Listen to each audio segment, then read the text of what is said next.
বিজয়নগর আসবে না।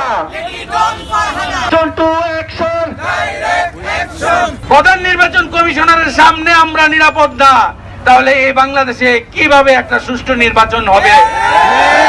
আমরা এখানে সর্বদলীয় ভাবে, আমরা এখানে সব রাজনৈতিক দল মিলে আজকের এই প্রতিবাদ সমাবেশে আমরা বলতে চাই, এই বিজয়নগরকে আমরা ভাগ করতে দিব না, দিব না, দিব না।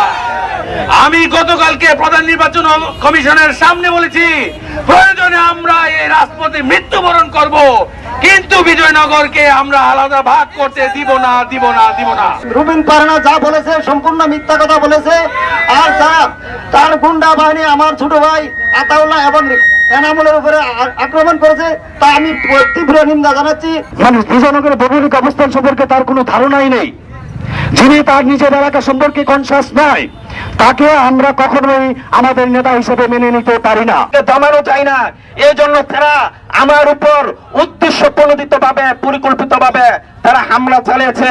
এই হামলা সুস্পষ্ট ভিডিও ফুটেজ বিভিন্ন মিডিয়াতে এসেছে আংশিক, এবং আপনারা বিজয়নগরবাসী যদি এটা আপনারা দাবি করেন, সম্পূর্ণ সিসি ফুটেজ যদি সংগ্রহ করতে পারেন এবং এটা যদি জনগণে পাবলিক করেন, সে কিভাবে অ্যাটাক করেছে এবং কিভাবে আমাদেরকে একেবারে পায়ের নিচে পিষ্ট করে ফুটবলের মতো আমাদেরকে লাঠিপেটা করেছে, আপনারা দেখেছেন এবং আরো সুস্পষ্ট হবে।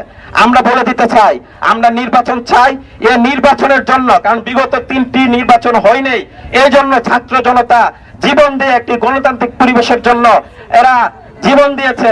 আমরা সবার আগে নির্বাচন চাই, কিন্তু আমরা দেখেছি একপাক্ষিক একটি দলের তারা লাঠিসুটি দিয়ে গুন্ডা বাহিনীতে নির্বাচন কমিশন, নির্বাচন কেন্দ্র, ভোট কেন্দ্র দখল করে তারা যে নির্বাচন করেছে, আমরা এই নির্বাচন চাই না।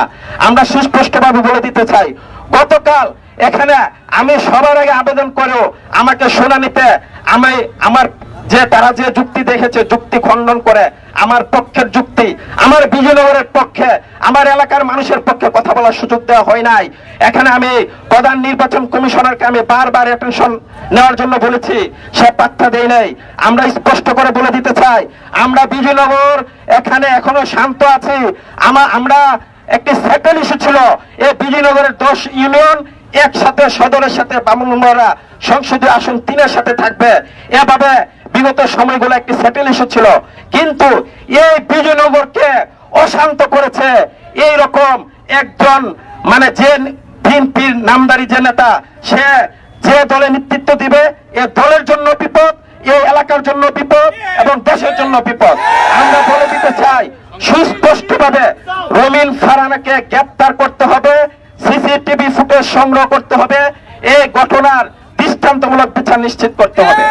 যদি এর বিচার নিশ্চিত না হয়, এই নির্বাচন কমিশন আজ্ঞাবহ দলদাস কমিশনও ইতিমধ্যে পরিণত হয়েছে, তারা প্রমাণ করুক তারা নিরপেক্ষ। তো আমরা এখানে এসেছি, আমি বিজয়নগরের সন্তান, বিজয়নগরের মানুষ চাই এই বিজয়নগরের 10টা ইউনিয়নকে একসাথে রাখার জন্য। এই জন্য এটা একটি সেটেল ইস্যু। তো এই ইস্যুতে রাতের অন্ধকারে রুমিন ফারহানা তার নিজ স্বার্থে সে দেখেছে যে সরাইল আশুগঞ্জে কোনো স্টেবল অবস্থা নাই, ওখানে তাদের বিএনপির মধ্যে কোনো শক্তিশালী ক্যান্ডিডেট নাই, সেজন্য সে ওই আসনে নির্বাচন করার চেষ্টা চালাচ্ছে।